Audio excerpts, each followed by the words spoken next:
एकदन्ताय वक्रतुण्डाय गौरीतनयाय धीमहि। प्रिय दर्शकों, भाद्र शुक्ल सप्तमी को संतान सप्तमी कहते हैं। इस दिन पुरुष एवं विशेषकर महिलाएं शिव पार्वती की पूजा कर उनसे संतान सुख और उनकी उन्नति एवं रक्षा की कामना करती हैं। एक दिन महाराजा युधिष्ठिर ने भगवान से कहा, हे प्रभु, कुछ ऐसा व्रत बताएं जिससे मनुष्यों के सांसारिक क्लेश दूर हों और वे धनवान पुत्रवान हो। यह सुनकर भगवान कृष्ण बोले, हे राजन, तुमने अति उत्तम प्रश्न किया है। मैं तुम्हें पौराणिक कथा सुनाता हूँ, ध्यान पूर्वक सुनो। एक बार लोमेश ऋषि माता देवकी और वसुदेव के पास आए। माता पिता ने लोमेश ऋषि की बहुत सेवा की।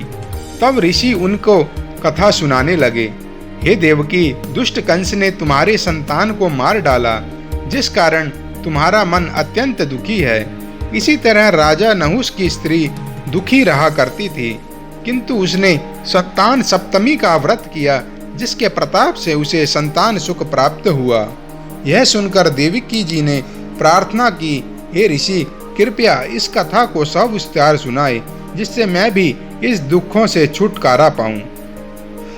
ऋषि ने कहा, एक समय अयोध्यापुरी के राजा नहुष की पत्नी चंद्रमुखी और उसी राज्य में रह रहे विष्णुदत्त नाम के ब्राह्मण की पत्नी रूपवती अच्छी सहेली थी। एक दिन दोनों सरयू में स्नान करने गई। वहां उन्होंने अन्य स्त्रियों को शिव पार्वती की प्रतिमा बनाकर पूजन करते हुए देखा। दोनों ने महिलाओं से उस पूजन का महत्व समझा और संतान प्राप्ति के लिए संतान सप्तमी व्रत को करने का संकल्प लिया और घर वापस लौट आई। परंतु घर लौटने पर वो इस व्रत को करना भूल गई। मृत्यु के पश्चात रानी वानरी और ब्राह्मणी ने मुर्गी की योनि में जन्म लिया।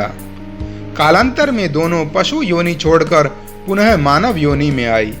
इस जन्म में चंद्रमुखी मथुरा के राजा की रानी बनी, जिसका नाम था ईश्वरी। वहीं ब्राह्मणी का नाम भूषणा था। भूषणा को सुशील स्वभाव वाले 8 पुत्र की प्राप्ति हुई। ये सब भगवान शिव की कृपा से हुआ। दूसरी ओर रानी शिव भक्ति से विमुख निसंतान होने की वजह से दुखी रहने लगी।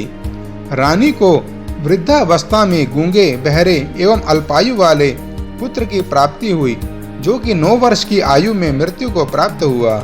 इससे रानी और अधिक चिंतित रहने लगी। परंतु इस जन्म में भी दोनों में बड़ा प्रेम था। एक दिन भूषणा पुत्र शोक में डूबी रानी ईश्वरी को सांत्वना देने पहुंची, लेकिन उसे देखते ही रानी के मन में ईर्ष्या की पैदा हो गई। उसने उसके बच्चों को मारने का प्रयास किया, लेकिन शिव पार्वती और व्रत के प्रभाव से भूषणा के बच्चों को कोई नुकसान नहीं हुआ। उसने भूषणा को बुलाकर सारी बात बताई और फिर क्षमा याचना करके उससे पूछा, मैंने तुम्हारी संतान को मारने का प्रयत्न किया, आखिर तुम्हारे बच्चे मरे क्यों नहीं और किस प्रकार बच गए? भूषणा ने रानी को पूर्व जन्म की बात याद दिलाई और कहा कि संतान सप्तमी व्रत के प्रभाव से मेरे पुत्रों का बाल भी बांका नहीं हुआ। इसके बाद रानी ईश्वरी ने भी संतान सुख पाने वाले ये व्रत रखा और 9 माह बाद एक सुंदर बालक को जन्म दिया। तब से ही संतान प्राप्ति और उसकी रक्षा के लिए ये व्रत किया जाता है। हे देवकी, भगवान शिव के व्रत का महत्व है कि पथभ्रष्ट मनुष्य अपने पुण्य पथ पर अग्रसर होता है और अंत में पुण्य लोक को प्राप्त होता है। इसलिए मैं तुमसे भी कहता हूँ, तुम भी इस व्रत करने का दृढ़ निश्चय करो, तो तुमको भी संतान सुख प्राप्त होगा। ऋषि के कहे अनुसार माँ देवकी ने भी इस व्रत को किया और भगवान कृष्ण को पुत्र रूप में प्राप्त किया।